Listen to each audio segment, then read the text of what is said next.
As I mentioned in the reading of The Last Drop, most of my flash fiction comes to me whole hog. I really don't do much to it after it comes out of me. And The Exchange, which I'll be reading in a moment, is another example of that. The Exchange came to my mind because of something we were watching on TV, some Netflix or series, something like that.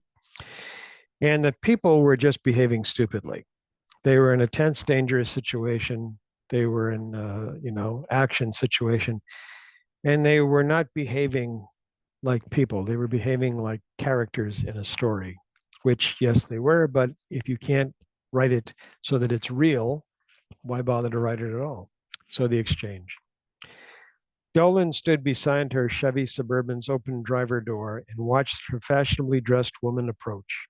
The black Suburban, the government plates, the fogged windows, it was a magnet to some people. Usually men, though. Their eyes lit up like kids on Christmas morning, and they asked, "Hey, you with the government?" The woman stopped on the other side of the Suburban and held up a mobile so Dolan could see her son on the screen, sitting at a table playing with some building blocks. Behind him, a window revealed the cityscape. "As you can see, Miss Jelena, your son is quite safe and happy. How long he stays that way is completely up to you." Dolan kept her eyes on the screen. "What do you want?" "What we want is for you to do exactly what we tell you to do. Do what we tell you to do, and your son will be safe and home in 24 hours. Don't do what we ask, you'll never see him again." Dolan swallowed. "And if anything happens to me, anything at all, your son dies." Dolan nodded. She opened her purse. The woman shook her head. "We don't want money." Dolan removed a pistol, aimed it at the woman's groin, and pulled the trigger.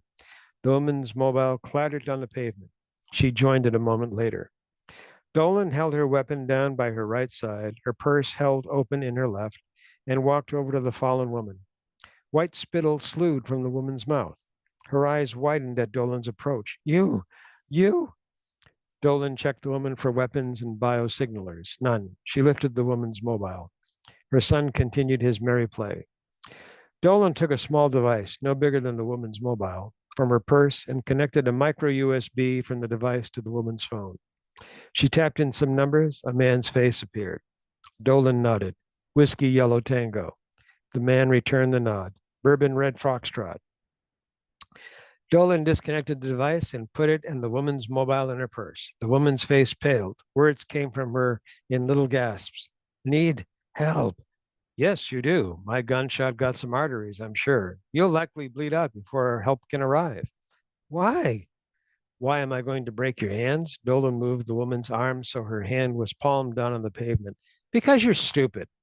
She snapped her heel into the back of the woman's hand and smiled at the gentle crack of carpals and metacarpals.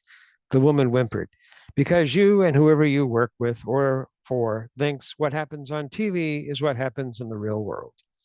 She arranged the woman's other hand and repeated the exercise.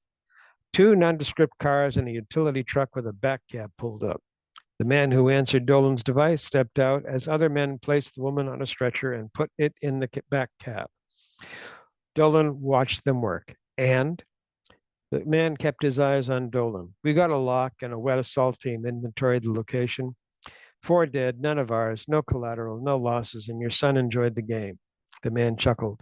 "He said to tell you no anchovies on his half of the pizza tonight. You promised." Dolan chuckled as she walked to the back cab. Plasters and compression jackets wrapped the woman and stopped the hemorrhaging.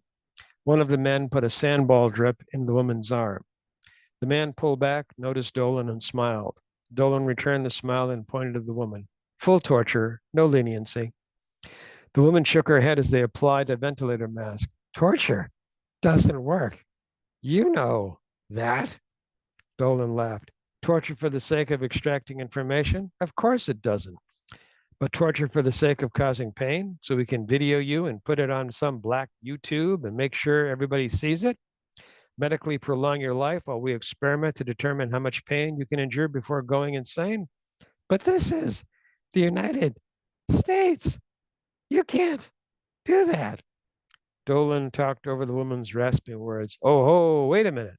How about until you act like a wild animal caught in a trap and begin to gnaw your own arm or leg off to stop the pain?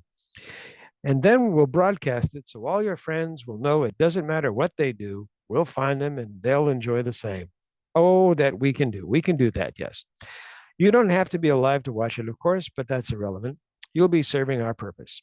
The mask went over the woman's blanching face. Despite the sandball and other drugs pumping into her system, she shook. The man closed the back cab's doors. Dolan opened them just enough to poke her head in. She applied a low pressure taser to the woman's leg to get her attention. Thanks, by the way. We appreciate your help. Another freaky, scary thing to me. Hope you enjoyed.